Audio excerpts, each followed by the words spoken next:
Tonight, I go back home to Georgia to look into the death of a young wife. That Atlanta wife murdered as she opened her very own front door. An all-new 2020 starts right now. This is a true murder mystery.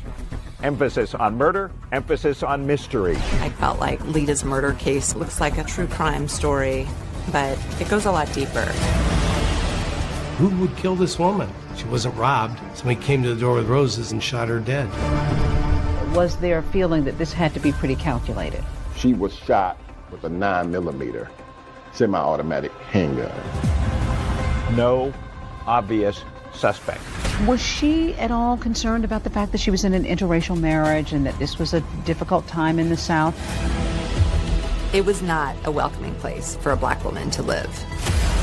She said, I'm done. I'm packing up my stuff. I want you to see the puzzle. When I put it together and I show it to you, you'll never forget it. Your wife's best friend has been murdered, and police are looking at you.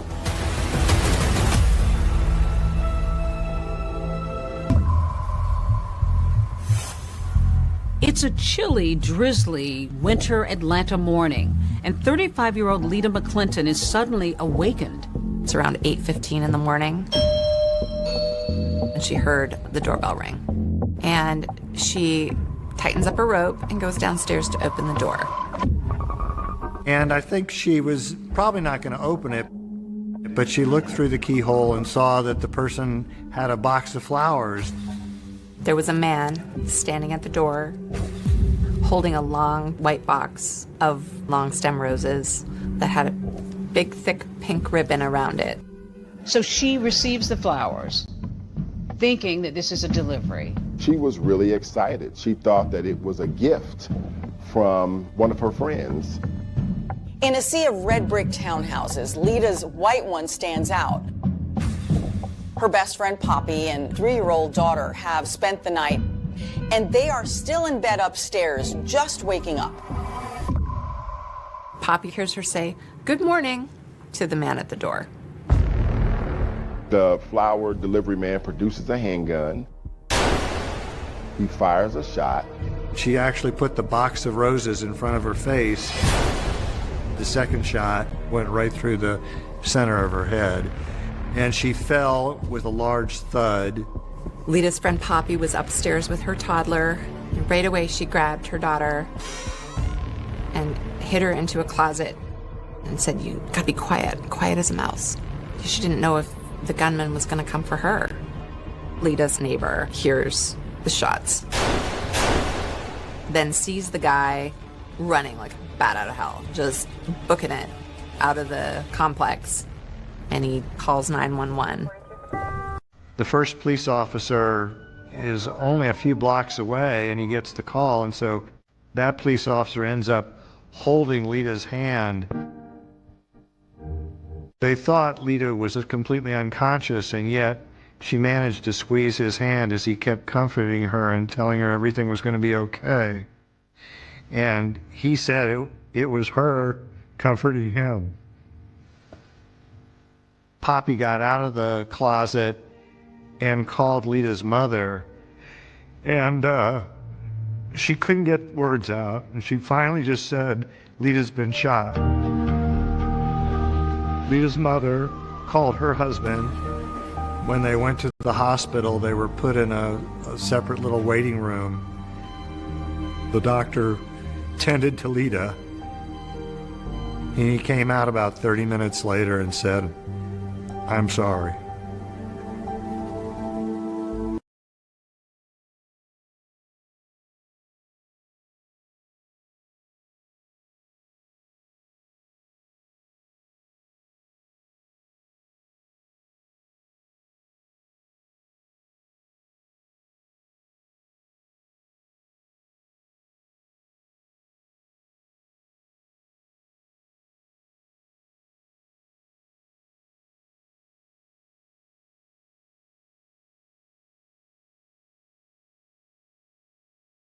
Never get easier because she's gone. We should have gone first, not her.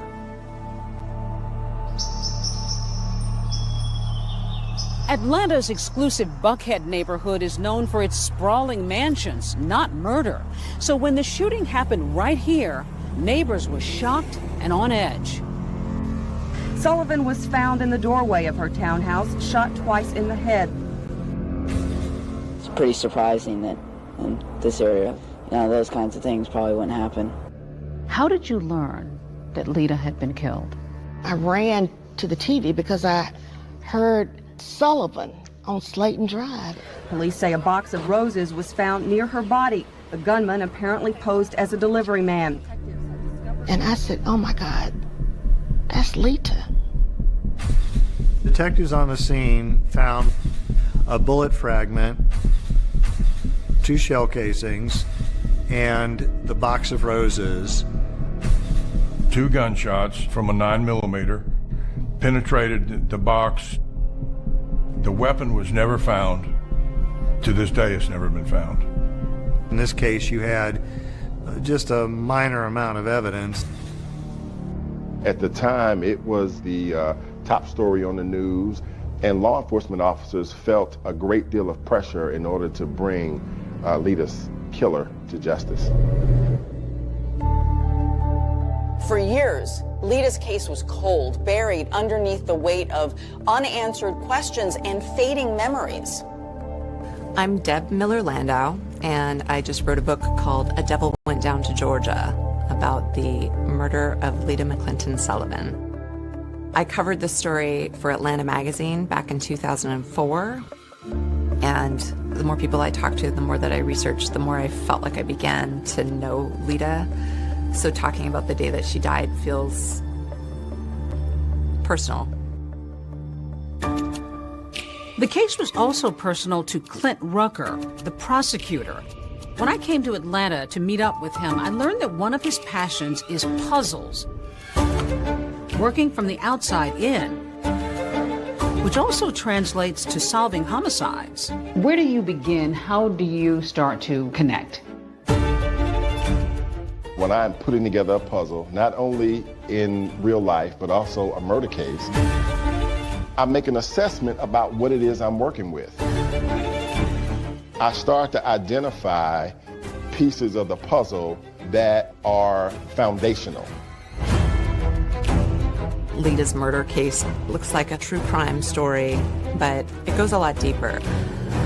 It's a story about love and loss and greed. Lita had been reared in Atlanta's Black Elite. On the surface, she was living an Atlanta dream. A prosperous upbringing. A very prosperous upbringing. The expectations for her life were pretty high. Black women have had to be exceptional in order to be seen. And that was the case then, and I think it's still the case now. One thing seems certain, a murder of this kind is personal. Was there a feeling that this had to be pretty calculated? Police knew almost immediately Lita Sullivan was the intended victim. Who would kill this woman? She wasn't robbed. Somebody came to the door with roses and shot her dead.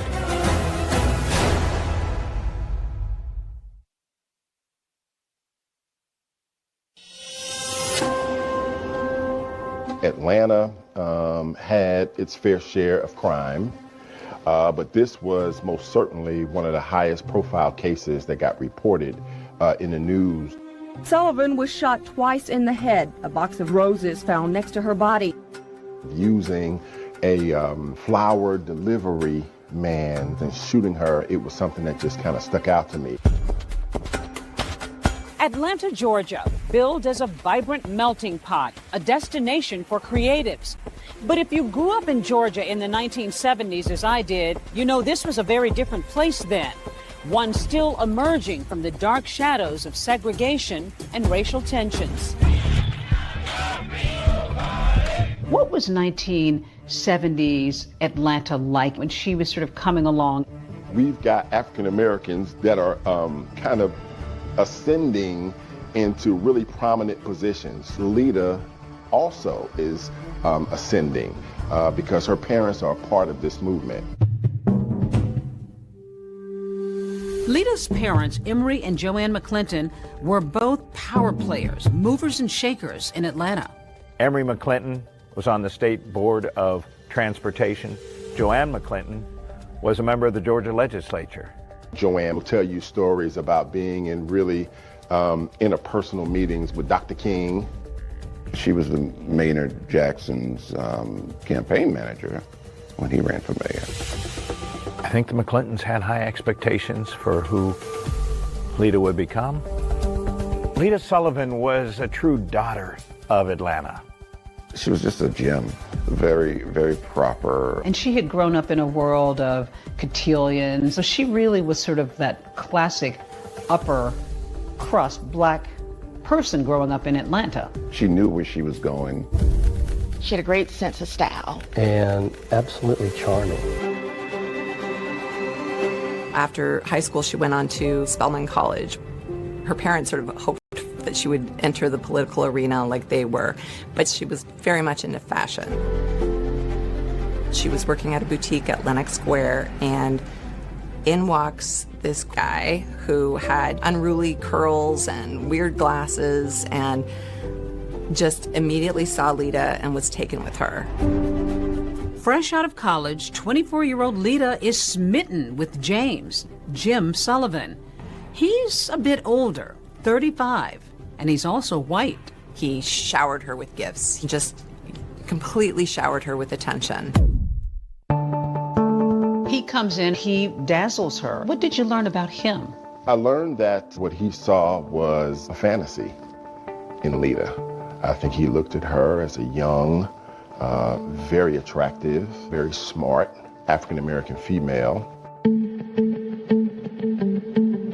Another big difference between them is class. Lita has been raised in Atlanta's high society and Jim on Boston's gritty South Side. He grew up in a very middle to lower middle class environment. He went to Holy Cross College, got a bachelor's degree in economics. He always wanted more for himself. He always wanted to be a rich person, but it didn't seem like that was in the cards. He was an accountant. He was working hard, but he really wasn't getting ahead. But life is about to change for Jim Sullivan when he inherits a thriving liquor distributorship from his uncle, worth millions of dollars. Crown Beverages was worth around $3.2 million. Jim had become a wealthy man. So when the McClintons met Jim for the first time, they were like, who is this guy? He had this kind of manner that was very uncouth and brash, and they were sort of mystified about what their daughter saw in him. I mean, I think the only thing they had in common was that he was Catholic and they were Catholic as well. But everything else was complete polar opposites. Another concern, of course, was race. Remember, this is the 70s. Even though the country is watching color barriers slipping away on the hit show The Jeffersons, with Primetime's first interracial couple. Your parents have never gotten over the fact that I'm white. That's because you never got over being white. At that time, this was unusual. Georgia's anti-miscegenation laws that forbade blacks and whites to marry had only been repealed 10 years earlier. Still, despite their obvious differences, Jim Sullivan pops the question to Lita. So the McClintons were like, you cannot marry this man. They felt like Lita was really making a mistake and was kind of caught up in the exuberance of this relationship. Despite her parents' strong objections, Lita and Jim are engaged. But on the eve of her wedding, Jim drops a bomb. He tells Lita that he has been married before and that he has 4 children. Lita was shocked. And then, the very same night, Jim Sullivan blindsides his bride-to-be again. He whips out a piece of paper and he says, can you sign this? And then she looks down and sees that he's drawn up a prenuptial agreement. And she's like, what is this? Apparently determined to protect his newfound wealth, Sullivan surprises Lita with a prenup, which says that in the event of a divorce, she would walk away with virtually nothing. She's reluctant, but the cake is ordered, the flowers are ready. So Lita signs the agreement and ties the knot anyway. Lita got married in 1976. It was a small ceremony in Macon, Georgia. Joanne McClinton would later describe that as the worst day of her life. The newlyweds settle some 80 miles south of Atlanta near Jim's business in Macon. It's a world away from Atlanta.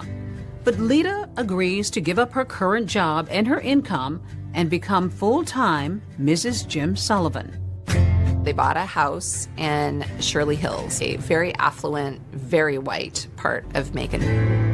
Joanne and Emery McClinton feared for their daughter. Being part of an interracial couple in Macon, Georgia in the 1970s would have been extraordinarily challenging. The neighbors were like, "You have the gall to bring a black wife to Shirley Hills." People threw garbage on their doorstep. The out-and-out racism had to be tough for Lita. But she moves forward and makes some new connections and friends, including Yvette Miller. When Lita and Yvette occasionally go out to eat, she notices something a bit curious. We'd go out to lunch at a nice restaurant, and she couldn't pay the bill. And I would end up picking up the check. And they were a wealthy couple. They were very wealthy. Then one Christmas season, a card arrives in the mail addressed to Jim. Lita opens it, and what she discovers will make her question everything.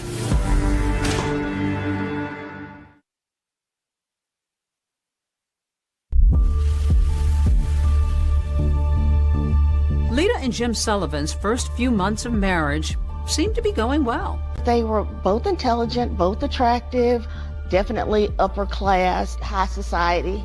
But just beneath the surface, there's some obvious cracks. They seemed to be loving at first. At first? He was not that nice to her, and he was not that kind to her. Was he brusque? Was he brash? He was a bit arrogant. Even though he had all of these resources, he did not, in my opinion, take care of his wife. Friends say that the once generous millionaire has suddenly become a miser. He was notoriously cheap. He would wear his dead uncle's clothes around the house. He would use the sheath from the dry cleaning as saran wrap in the kitchen. He didn't want Lita to work, but he kept her on a very tight allowance where he gave her $150 a week. Did she express any discontentment with her marriage? When we were at those restaurants, Jim just does not give me enough money to take care of me and the house. You know, she clearly was not happy. Was there talk of infidelity? Lita had several instances where she questioned whether or not her husband was actually having an affair. One day she finds a long blonde hair in their master bathroom, and she asks Jim about it, and he says, "I don't know what you're talking about." They got into this cycle of, she accused him of philandering. He would deny it, and then he would buy her sort of an expensive jewelry apology.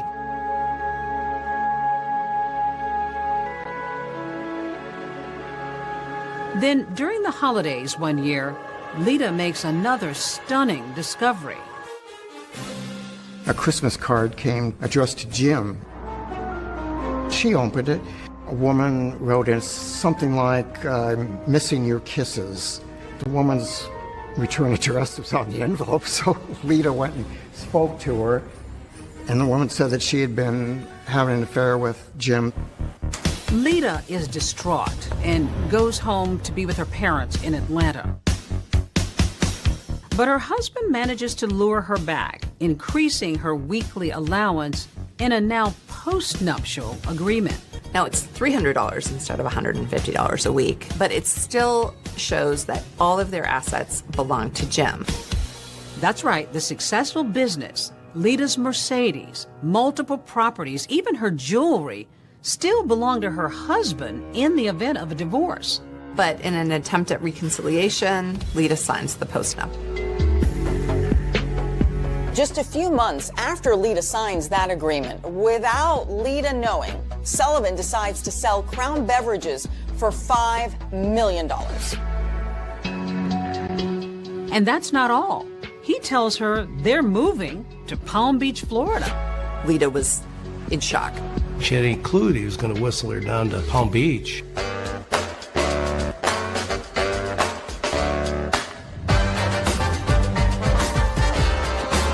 But Lita's new Florida home, located a stone's throw from what would become Mar-a-Lago, is more elaborate than she ever would have imagined. Called Casa Alita. It's a 17,000 square foot mansion with 8 oceanfront bedrooms. It was just unbelievable. When you went to Jim's home, you go through this tunnel and you would be at the beach. It's your own private beach. But for Lita, everything that glitters isn't exactly gold. James Sullivan very much wanted to integrate himself into the upper echelons of society, and his aspirations did not include Lita's participation. It was not a welcoming place for a black woman to live. And when he found out that to sort of scale the level of social plateau he was looking at in Palm Beach, having a black wife was a serious impediment to that. She was left out of some affairs, and she really became upset. So even though they had money, this is a moneyed crowd, didn't really matter though. He was barely rich compared to Palm Beach. Did he want to be in that crowd? Oh, yes. He wanted to, be accepted as one of the rich and famous. It doesn't take long before Jim starts to flirt with other women. And it's at a cocktail party that one particularly elegant Palm Beach woman catches Sullivan's eye. Jim sees Suki Rogers, who is a Korean-born socialite. She was telegenic. She had a spicy personality. I think a man like Jim Sullivan could not help but be intrigued by this beautiful woman. They started dating. He's still married to Lita. By now, the Sullivans have been married nearly 10 years, but things are about to explode. Lita finds women's lingerie in their master bed. It's the bra that broke the camel's back. She said, I'm done. I'm packing up my stuff, and I'm going back home. Lita arrives back in Atlanta. The very next day, she files for divorce from Jim. But Sullivan fights Lita every step of the way, and the divorce drags on. Did she seem concerned, worried, nervous about her breakup? What I detected was she was excited, and she was cutting the cord and leaving Jim alone. She wanted her life back. While Lita is looking forward to a new life of freedom, she can't be happy about the prospect of leaving her marriage with virtually nothing. No career, no Palm Beach mansion, no Buckhead townhouse, and $2,500 a month in alimony for 3 years. So Lita is going to divorce court, determined to fight for what she believes she deserves. All she wanted was a reasonable financial settlement so that she could kind of go on with her life. January 16th, 1987 was set up to be a pivotal day in the lives of Lita and Jim Sullivan. A judge was going to decide whether or not to throw out the post-nuptial agreement. She might get as much as close to $1 million in cash and assets. The morning of January 16th, Lita Sullivan, she'd lose her life that day in a murder. With Lita out of the picture, Jim Sullivan stands to gain the property that they had and retain control over all his money. Sullivan was the main suspect. That is, until a treasure trove of secret recordings of Lita's private conversations are uncovered, taking this investigation in a whole new direction. And police are looking at you.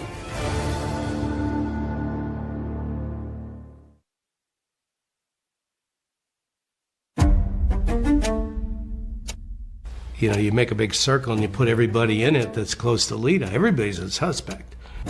But the first one would be the husband.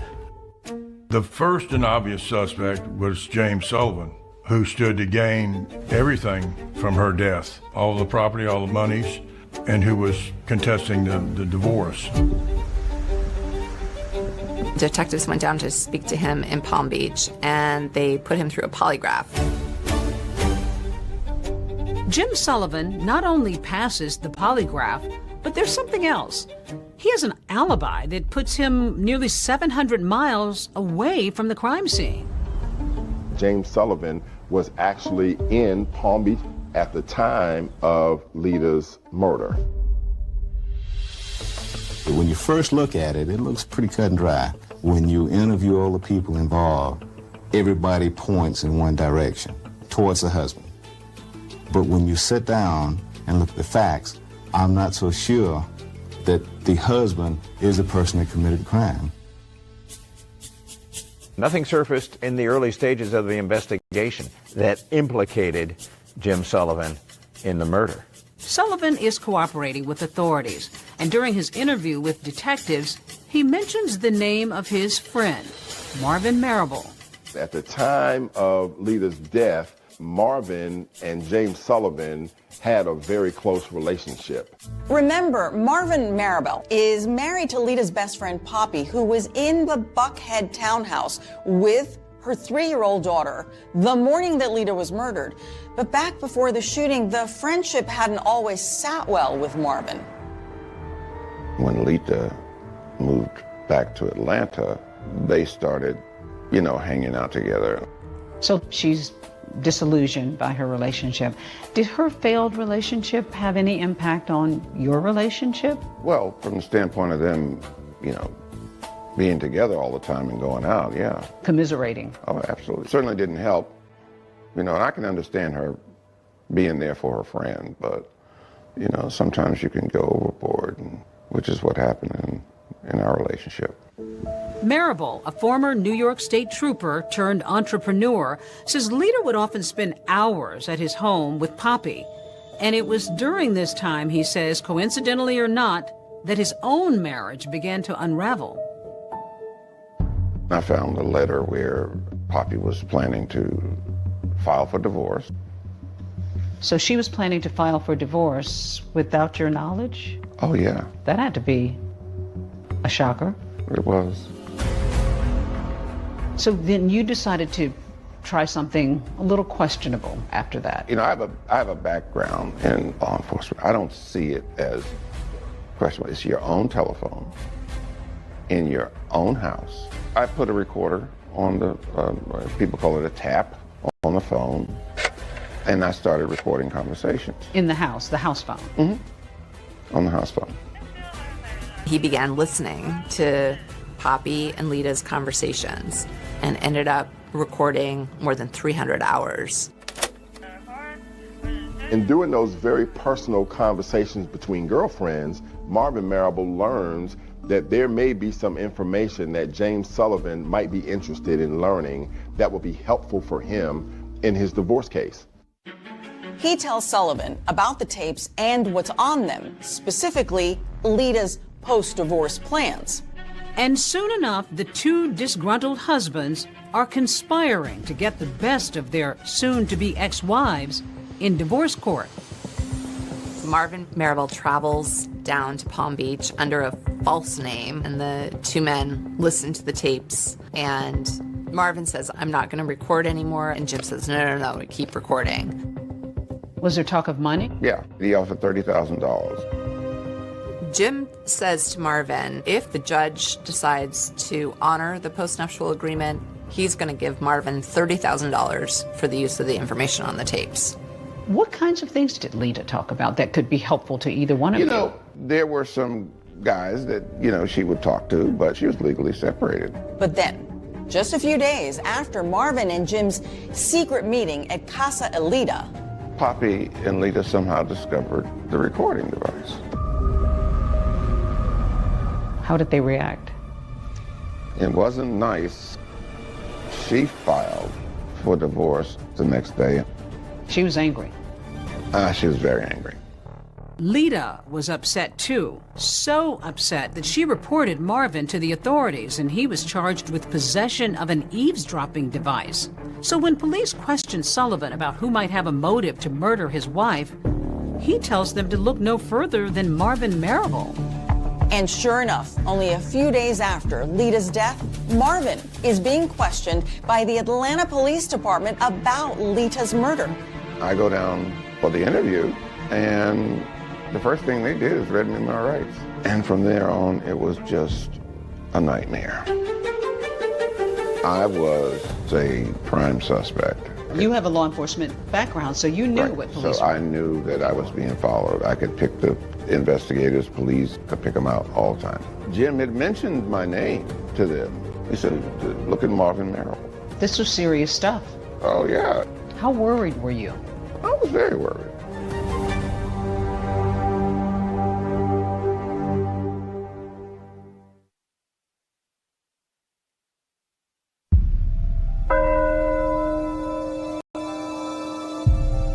Joanne and Emery McClinton were beyond devastated. Their eldest daughter was dead. Just 3 days after Lita's murder, they held a funeral. Days dissolve into months, and authorities are no closer to finding Lita Sullivan's murderer. The case is just sort of growing colder and colder by the minute. And while Marvin Marable might have been angry at Lita for pressing those charges against him for eavesdropping, there was no evidence he was responsible for her death. I know that people get wrongly accused, wrongly convicted, and so the only saving grace is the fact that I knew I was innocent. My process of elimination is you can determine the pieces that don't fit. And just eliminate them. The way in which we eliminated Marvin Marable as a suspect. There was just not enough to connect him directly to the crime itself. As for that eavesdropping device charge, Marvin was put on probation, which he completed, and then he was exonerated. But on those recordings Marable made, Lita had talked about other men, something that her soon-to-be ex-husband Sullivan pointed out to police. He made allegations that she was participating in extramarital affairs, and that perhaps this was the action of, you know, a disgruntled boyfriend. We have a lot of major players. At this point in the investigation, we have a lot of suspects. One of the first men police question is a professional athlete. Lita and him had been friends when she was in Palm Beach. The police quickly found out that he was in prison for drug possession. That athlete is behind bars when Lita is killed, so clearly he can't be the trigger man. Then investigators turn their sights to a prominent Atlanta businessman. And he and Lita had been childhood friends, and they sort of rekindled their friendship. And they realized that he had no motive, and they found nothing that connected him. Authorities also take a hard look at another suitor who had taken Lita to dinner the night before her death. And get this, had also given her 2 roses. The suspect was a man named Bob Daniel, and Bob had had an incident a couple months before the murder where, in a drunken rage, he came to Lita's house, smashed his car into the garage, and as the cops were taking him away, he said, "I'm gonna kill that." So, serious red flag. But that lead didn't go anywhere either. Bob had just had quadruple bypass surgery. You know, the police ultimately decided that Bob had nothing to do with it. It's the unknowing that makes it so difficult. And to know that there are individuals who may be walking around now planning and plotting to do the same thing to somebody else is abhorrent to me. I remember having the impression it was like a festering wound for them. The McClintons want to draw attention to a $25,000 reward in the case. The cause of finding justice for Lita became their obsession, became their passion. The reward is for the arrest and conviction of those individuals responsible for our daughter's murder. To catch Lita's killer, the Atlanta Police Department assigns 2 veteran detectives to the case. If Lieutenant Walker bears a resemblance to actor Billy D. Williams, Welcome Harris reminds one of Columbo, the dogged, disheveled detective of television fame. Building a murder case was like making a mosaic. You know, you get a shiny piece of glass here, a gem there. You put it together and you hope that from it emerges the shimmering image of a killer. This particular case deals with what I consider to be high society. It contains a little bit of everything. Intrigue, mystery. These days, a lot of murders are solved using DNA technology, ring camera technology.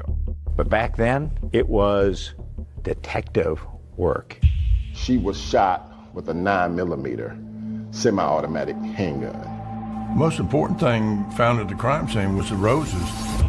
They canvassed all the area flower shops and quickly found that the roses had been purchased at the Botany Bay flower shop.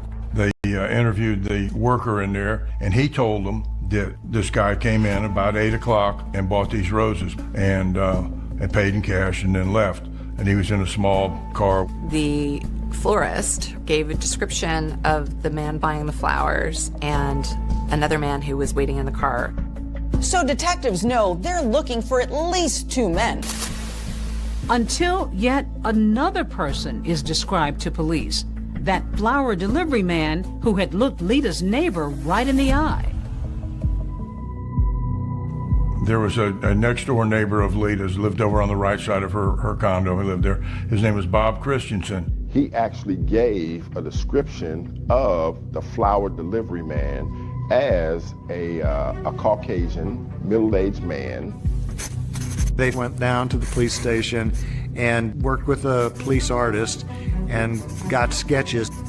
As the sketches were being completed, the officers were realizing, obviously, that the shooter was not Jim Sullivan and that the other individuals were all 3 distinct individuals. They didn't look anything like each other, so therefore we knew 3 people were involved.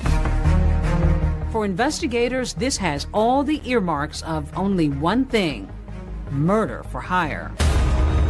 All the evidence pointed to a hitman showing up at the front door, posing as a flower delivery man, and firing a gunshot into Lita's head.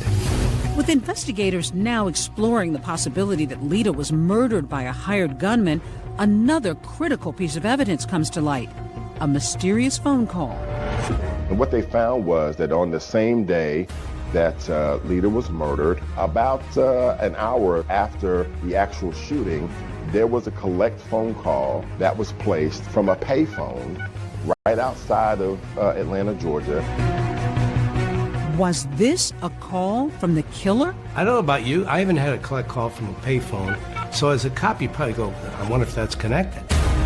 And a tip from a woman 700 miles away may just be the big break investigators have been waiting for. I said, anyone knows that if you wanted to get a woman to answer the door, all you would have to do is take flowers to the door.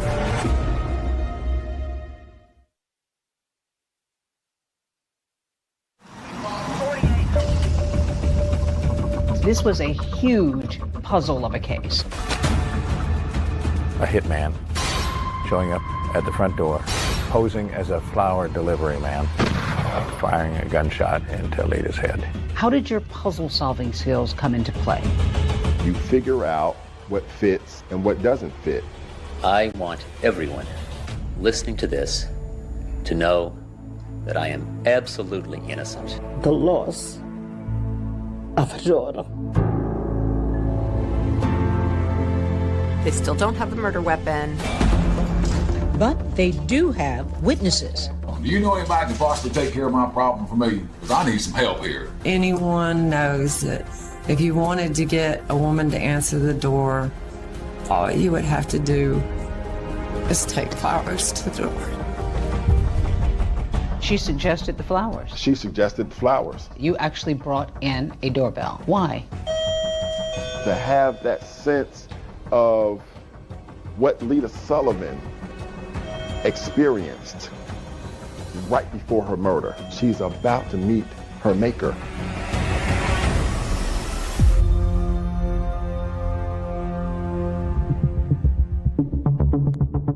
It's a deadly delivery of a dozen pink roses. 35-year-old Lita McClinton Sullivan opens her front door and is suddenly gunned down. On the year anniversary of Lita's death, there are no named suspects.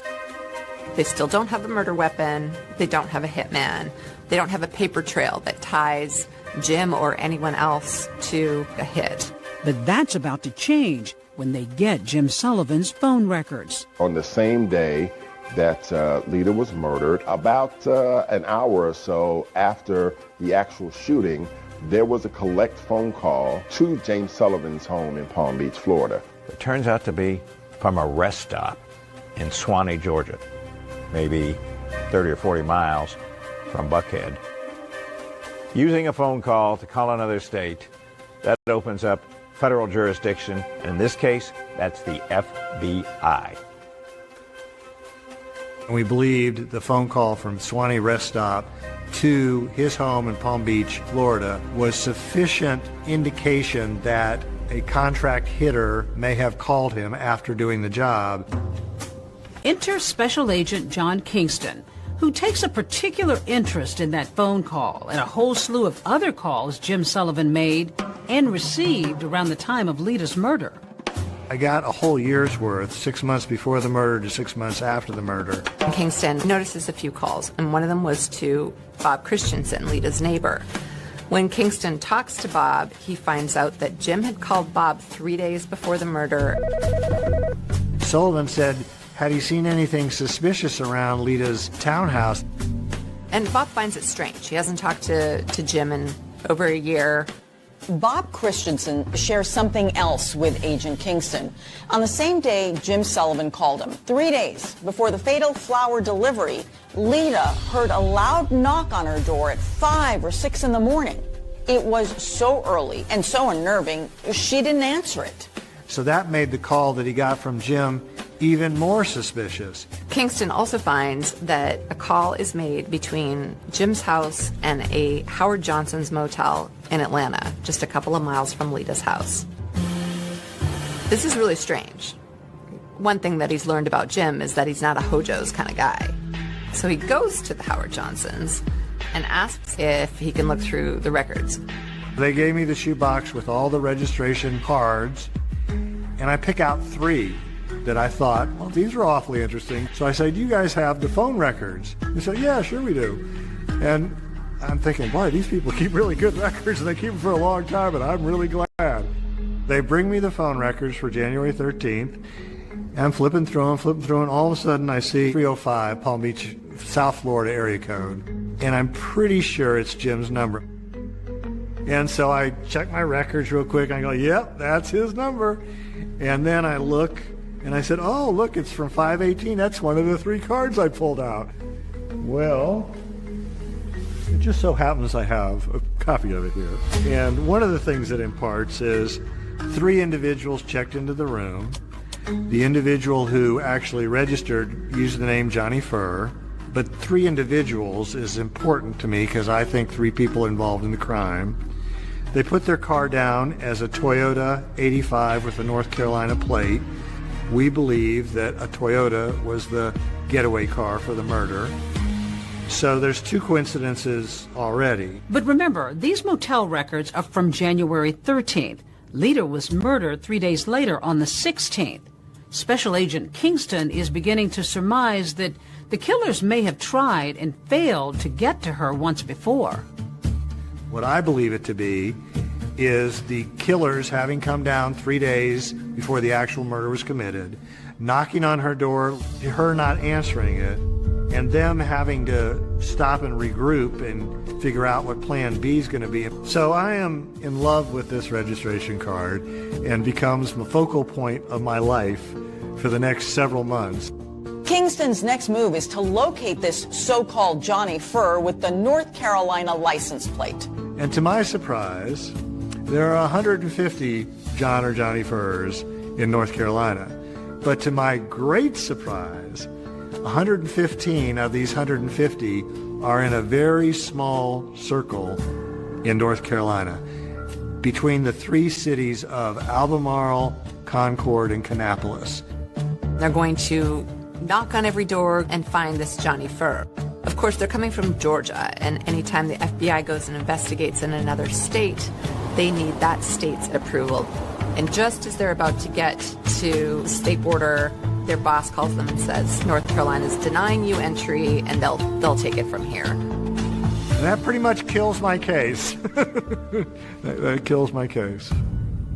Yeah, soon after that, Agent Kingston is transferred to another job, and that whole investigation just sort of fades away. Meantime, in Palm Beach, Jim and Suki are living the high life. So with Lita out of the picture, Jim is free to marry Suki, which he does 8 months after Lita's murder. He's thinking that he's the cat's meow. Eating in restaurants in Palm Beach, going to parties, got another attractive woman on his arm. Jim drives around town in a Rolls Royce and gets into a fender bender and has to go to traffic court. Jim says to the judge, well, you've misunderstood. I wasn't even driving that day. Suki was driving. So the judge says, we're going to throw it out. However, the cop who was on the scene catches wind, and he says Suki wasn't even in the car that day. It was Jim driving alone. So now Jim has perjured himself, as has Suki. Jim ultimately got convicted of perjury, was given a year probation and a year of home confinement. Suki Sullivan also receives a year of probation. Suki's freaking out. When she gets charged with perjury on his behalf, she's like, I'm done with this. Suki files for divorce from Jim. And the trial that follows is the juiciest, craziest gossip in town. So when it's Suki's turn to testify, she drops a bomb. Did he talk to you about his former wife, Lita? Yes. Tell me what it was he said to you about Lita. You can hear a pin drop. It's a big moment.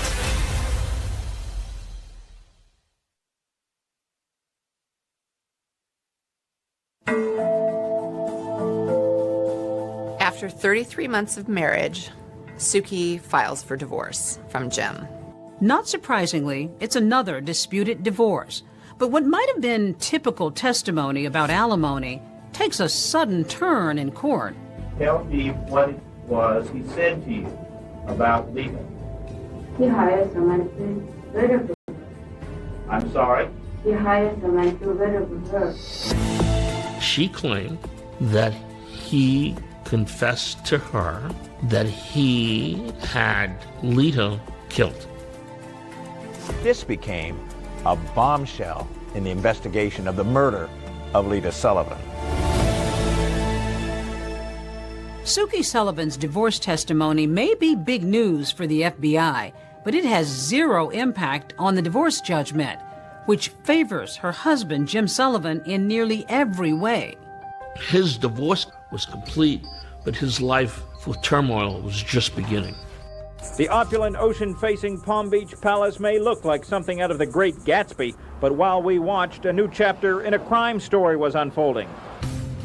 We develop information here at WSB. There's going to be a raid on Jim Sullivan's Palm Beach mansion, and that is the biggest break in the Lita Sullivan case since the murder itself. Investigators from the FBI, Atlanta Police, and the Georgia Bureau of Investigation were on the grounds of a mansion identified as that of James Sullivan. All of a sudden, Jim Sullivan is clearly in the crosshairs of federal authorities.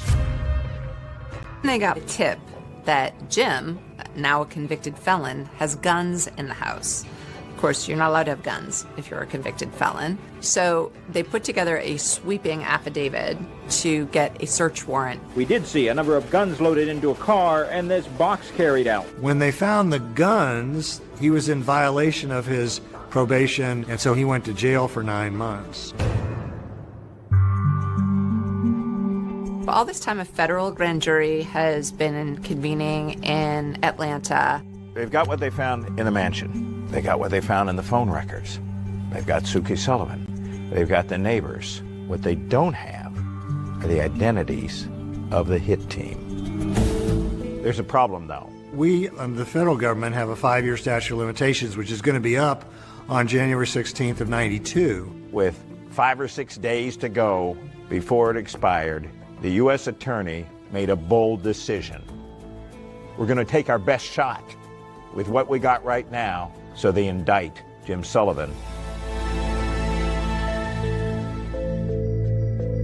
Jim Sullivan is indicted on multiple counts of arranging Lita's murder for hire through interstate phone calls. Millionaire James V. Sullivan is on trial in connection with an alleged murder for hire plot. Here he arrives for the first day of trial testimony. It was a trial that transfixed Atlanta. I mean, it was something we were covering on basically a daily basis, but we couldn't have it on camera because it's federal court. It looks like the family is finally going to have some accountability for the murder of their daughter, Lita. The prosecution suggests the killers were calling Sullivan from the rest stop to say the job was done. The defense suggests otherwise. Jim Sullivan is lawyered up with the best criminal defense lawyers that you can find anywhere in Atlanta and maybe in the whole country.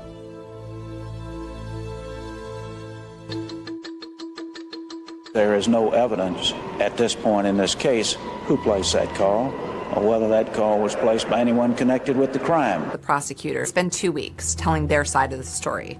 Sookie, the woman he married months after Lita's death, delivered some of the most dramatic testimony the jury has heard. They build what they feel like is a really strong case. And then a big bombshell hits. The judge says, I'm forced to dismiss this case for lack of evidence. Judge Marvin Shube ruled that, in effect, even if Sullivan may have been involved in the murder for hire, the government fell short in proving the phone calls related to the murder. This is one of the most difficult decisions I had to make because I firmly believe in the jury system. And then he looks at Jim and he says, you've been acquitted.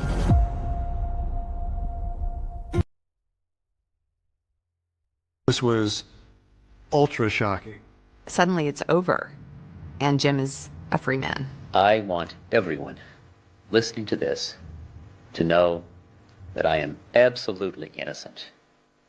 I had nothing to do with Lita's death. Her death was a great tragedy, and I thank God and my attorneys that this ordeal is over. The family at that point, I guess, is just sort of at a loss. How devastating was that for them? They felt like the justice system had let them down. I was not expecting this. It's extremely difficult. The system today is weighed in the favor of the defense. James Sullivan seems to have gotten away with murder. But Lita's parents aren't giving up. They file a wrongful death suit in Palm Beach, Florida, and they win. We, the jury, return the following verdict. The jury deems that Jim is guilty of wrongful death. Total damages of the estate of Lita McClinton Sullivan, $4 million. But Sullivan is able to hide his assets and not pay any of the civil judgment. Jim Sullivan appealed their civil judgment, and he won by having the Florida court say that they had filed it after the Florida statute of limitations. Once again, Jim has wiggled out of any responsibility, and the family is left dumbfounded. Until a call is received out of the blue. A young woman comes forward. It proved to be the break in the case that everyone was looking for.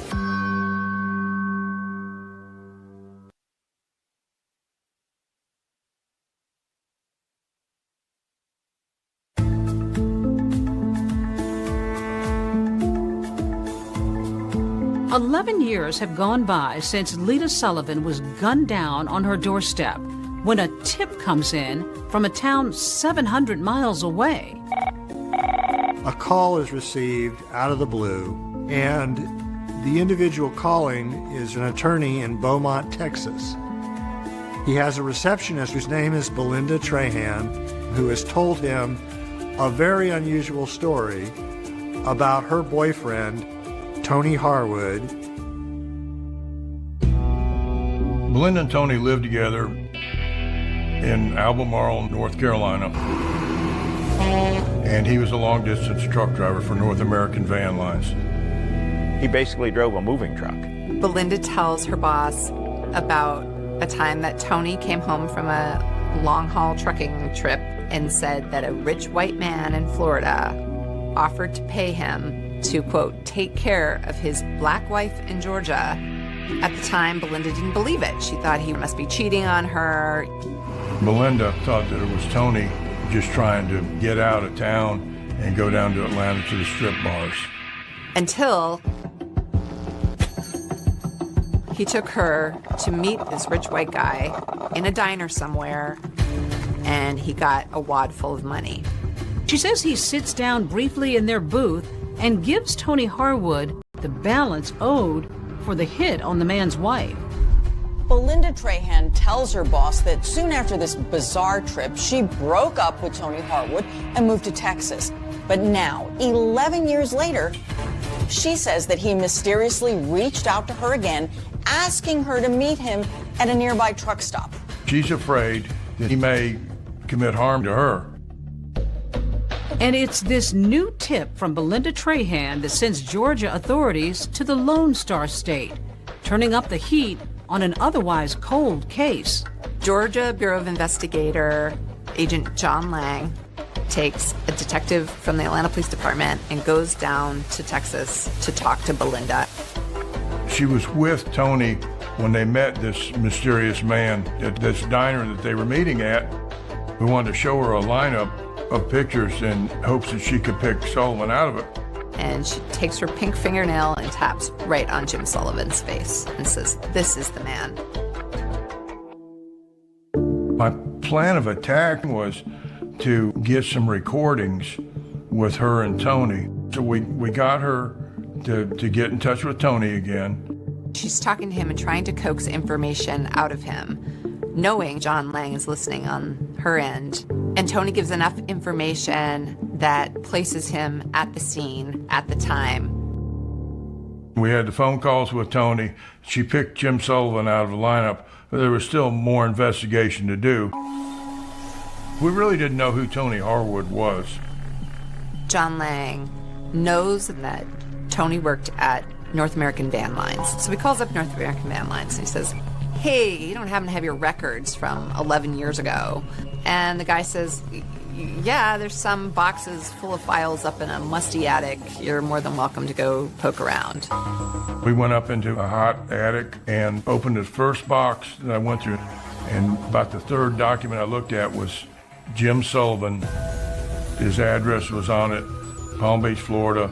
His signature was on it, and Tony Harwood's signature was on it. He finds a bill of lading showing that Tony Harwood moved furniture for Jim Sullivan 2 months before the murder. And it's the paper trail he needs. It's like the jackpot. Astounding. I don't know any other way to explain it. I mean, open this box and like the third record I look at, here it is. I mean, it just like it was meant to be.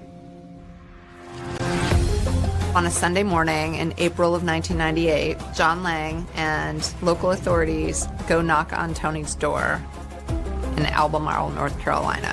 Tony answers the door. And he said, "You know, I've been waiting on you boys for a long time." They take Tony to the Albemarle police station. Lang interviews Tony for 3 hours in this tiny room.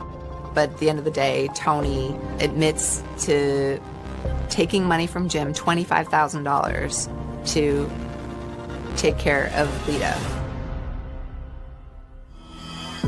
He also tells the detectives that he wasn't the one to pull the trigger, but that he was there the day of the murder. He went through the whole case.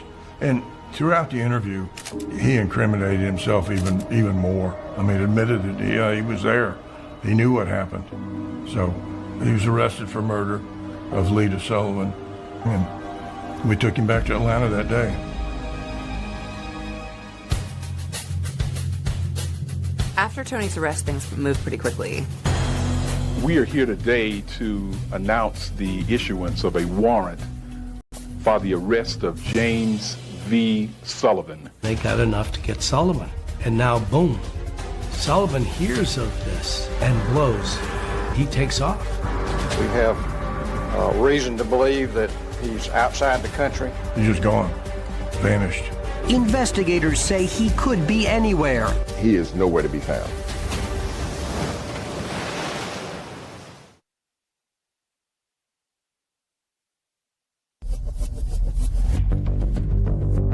We certainly do not know where Mr. Sullivan is. We have reason to believe that he's outside the country. More than a decade after his wife Lita was murdered, Jim Sullivan seems to be playing a game of catch me if you can with authorities. There is an international manhunt for James Sullivan.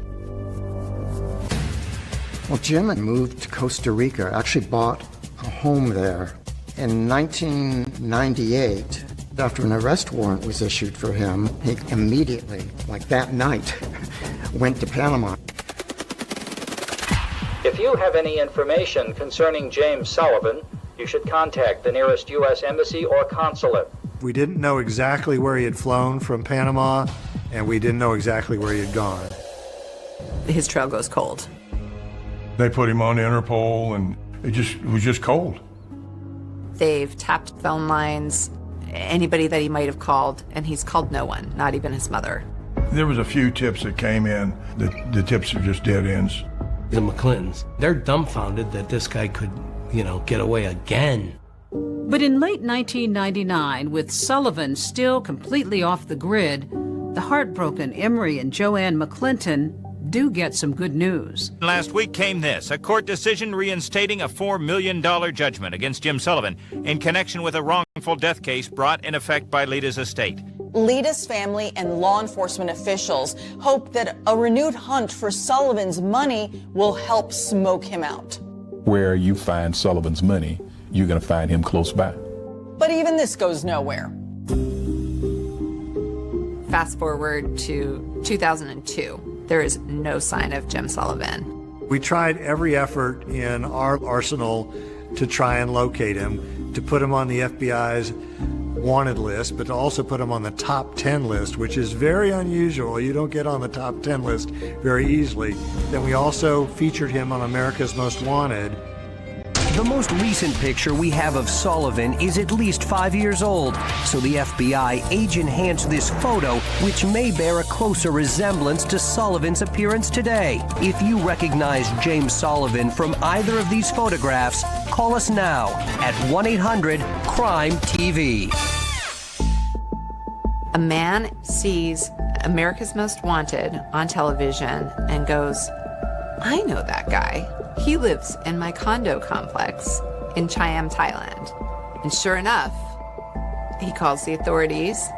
He went to Panama, to Venezuela, and eventually to Thailand, where he got a beachfront condo.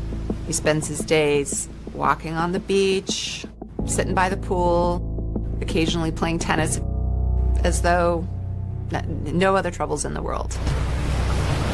The Thai police knock on Jim Sullivan's door on July 2nd, 2002, and say, you're under arrest.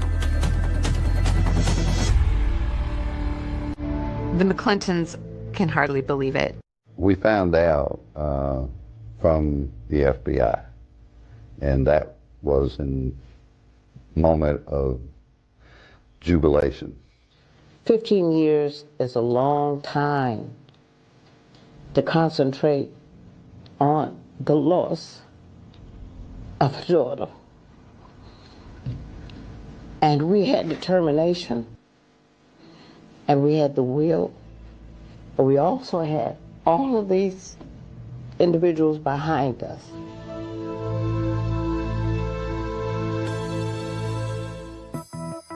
Almost as soon as Jim Sullivan is arrested for murder, Tony Harwood, who has continued to deny being the trigger man, agrees to a plea deal. Tony kind of sees the writing on the wall Harwood just decided that he would plead guilty, the negotiated plea for manslaughter, and that, in turn, that he would testify against Jim Sullivan.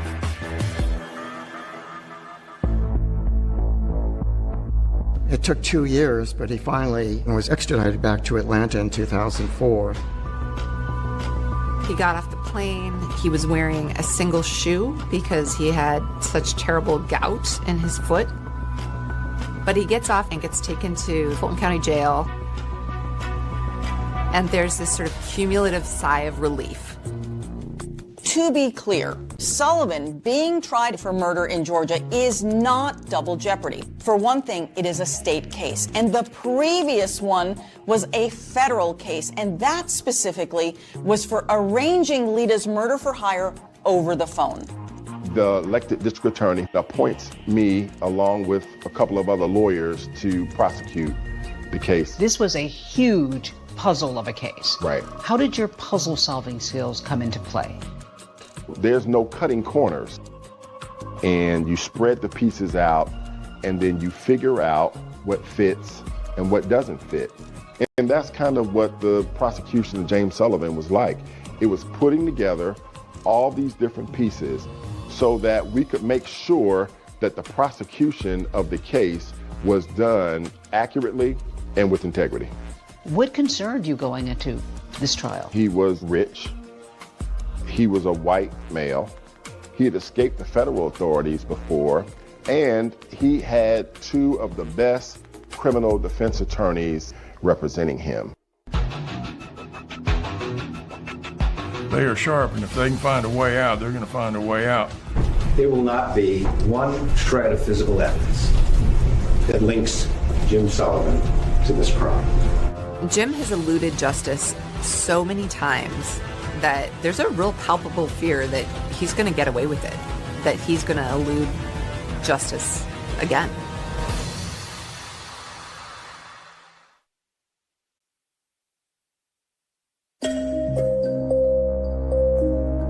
After nearly 20 years, Jim Sullivan is finally on trial here in Fulton County for the murder of his wife, Lita. For her heartbroken parents, this day couldn't come soon enough. The pain, believe it or not, it increases. It does not decrease. The shock decreases. The depression decreases. But the pain continues. It was an A-team of prosecutors, great courtroom performers. Clint Rucker was the lead prosecutor, and Anna Grain, Kelly Hill, Sheila Ross. And the evidence will show that the person who sent that hitman to Lita's door is the only person in the world who could have profited from her death. It is the only person in the world who met Tony Harwood and paid him off for killing her. And is the only person in the world who fled halfway around the world to avoid facing you. Jury was 9 women and 3 men. The jury is also racially mixed. Jim Sullivan had Ed Garland and Don Samuel, again, the people who won that big courtroom victory against the feds. What the state relies on is 2 types of evidence. Circumstantial evidence, and then the testimony of con men. The state initially started out the nature of the crime and what happened that morning. I heard 2 sounds. They sounded to me like steel hitting steel.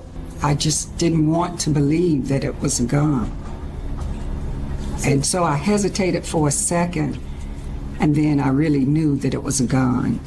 She was able to squeeze my hand each time I spoke with her, like she understood what I was saying. And for many, many years after this, I thought that's all it was. And then one day I realized that she was comforting me more than I was comforting her. That was the sort of lady I felt she was. They had the phone calls that the FBI had found. There was a call from this room to Mr. Sullivan's home at 7:44 in the morning. But all this testimony notwithstanding, it's Belinda Trahan and Tony Harwood who everybody wants to hear from. Belinda Trahan was the most important witness in the case. He told me that some white guy who wanted to take out his black wife. I didn't believe it. Why not? I've been with him for 3 years, over 3 years. I mean, I figured he met someone because we were on the outs. Most chilling about Belinda's testimony is that she confirms that there was at least one failed attempt on Lita's life. She testifies that when Tony had gone to Lita's house on January 13th, then she didn't come to the door. They drove back to North Carolina and told Belinda that, it didn't work. But Belinda testifies that hearing that from her boyfriend left her incredulous. I said, just don't even lie to me. I said, because anyone knows that if you wanted to get a woman to answer the door, all you would have to do is take flowers to the door.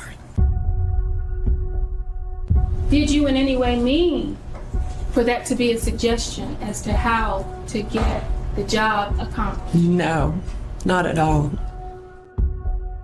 Here's Belinda Trahan, and she is falling on the sword about what she did. She suggested the flowers. She suggested the flowers, and she admitted that on the stand. You brought in the diner booth where they sat. Why couldn't you just tell the jury and show pictures? I want you to see the puzzle once it's all put together. Yeah, I can show you the box. I can show you a photograph of it. But when I put it together and I show it to you, you'll never forget it. Pushed the paper across the table like this, and then Tony put his name on it and took it from there. And there was a particular moment when she is asked to stand up in court and identify the person she witnessed give Tony Harwood an envelope full of money. Please, point him out. It's right there. He can't even make eye contact. Your Honor, may the record reflect the witness has identified the defendant, James Sullivan. But if prosecutors feel like Belinda Trahan's testimony is helping their case, they have to know that it's just as big a risk to put Tony Harwood on the stand. Can you show the jurors the body language Mr. Sullivan used and the tone of voice, if it's possible, that he used when he was explaining to you that his wife Lita was a problem?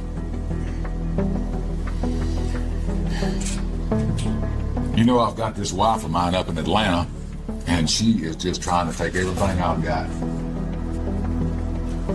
And I don't know what to do about it. I need someone to take care of my problem. Do you know anybody who can possibly take care of my problem for me? Because I need some help here.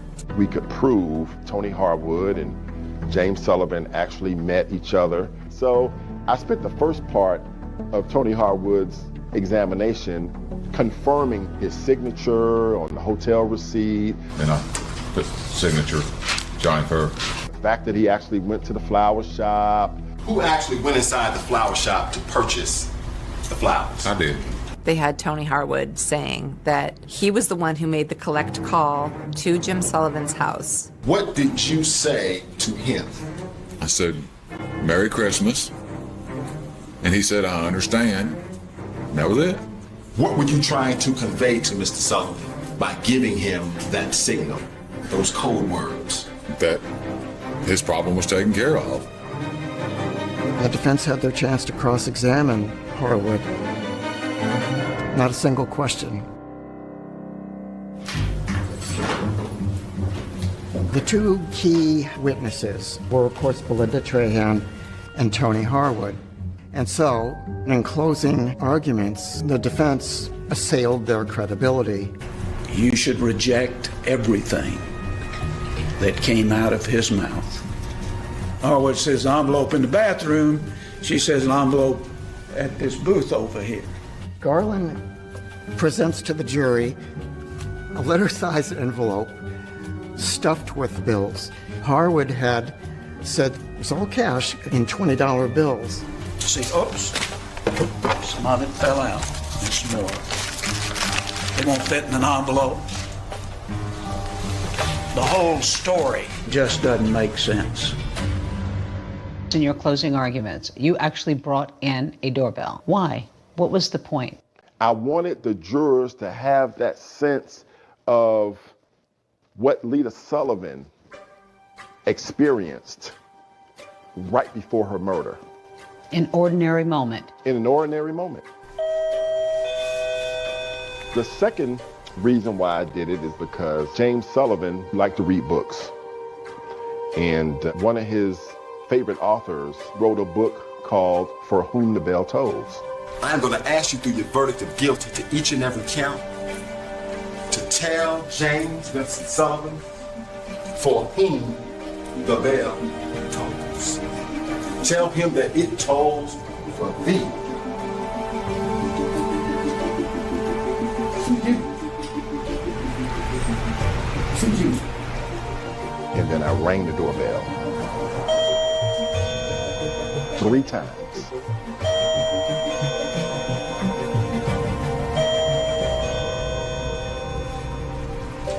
As the jury goes out to deliberate, I think there's a real fear. Are they going to do it this time, or is it going to be like every other time? I do not see this as a slam dunk for the state. There's this anxiety. You're worried, but you're hopeful. I don't care who you talk to that does this kind of work as a litigator. They will tell you, oh, I can look at the jurors and I probably can tell you what they're going to do. No, you don't. You don't.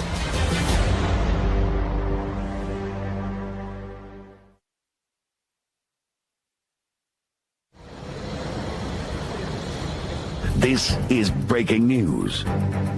We do have breaking news at this hour. The jury having reached a verdict in the trial of Jim Sullivan. The jury came back within a few hours on the same day. It was so silent, and the tension was just palpable. There's this anxiety. You don't know what it's going to be. You don't know how it's going to turn out. And you're worried, but you're hopeful. It's hard not to think of Lita's family, her parents especially, after so many fits and starts to win justice for their firstborn child. It comes down to this moment. The judge says, "Ma'am, would you publish the verdict?" And then from that moment until they get finished, nobody is breathing. Count 1, malice murder. We, the jury, find the defendant, James Vincent Sullivan, guilty of malice murder. I got a chance to hug Emory McClinton. I had never been hugged so tight before. This was his baby. And we had finally, after 19 years, brought that man a sense of satisfaction. I'll never forget it.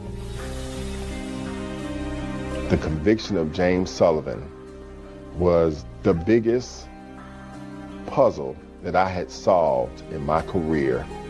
And it is one that gave me the most satisfaction that I had ever experienced as a prosecutor. The court hears victim impact statements. What a loss it was to have Lita gone from their lives. I dream of Lita often. She is smiling and walking in my direction, and I in hers. But we never reach each other. The jury came back and gave him life in prison without the possibility of parole. I am so very pleased, and I'm happy. What we were waiting for was something in our judicial system, something to happen and to bring it all together, and that's what you see today. Why did it take 20 years, do you think? It goes back to the resources. He had privilege? White privilege, completely. He knew how to manipulate people, and he had the resources to do that. You've got a black victim, you've got a white defendant. Did race hover in this courtroom over this case at all? I think in our criminal justice system, unfortunately, race always permeates throughout a case. But I'm thankful to say the evidence in the case overcame that racial component. They never received any money. Is there money? Where is this money? He's been able to secret his money. For the McClintons, seeing him rot in a prison in South Georgia brings them a whole lot more satisfaction. This is a woman who you never met, I've never met, most of the people involved in this case never met her, and yet her life really made an impact. When somebody dies in this kind of manner, they don't stop being a member of the family. They don't stop being a member of the community. They never stop mattering.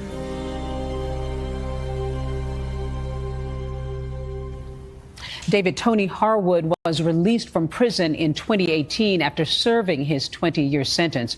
Jim Sullivan remains behind bars with no possibility of parole. As for the other two men who were seen at that flower shop, no one else was ever charged. That is our program for tonight. Thanks for watching. I'm David Muir. And I'm Deborah Roberts. From all of us here at 2020 and ABC News, good night.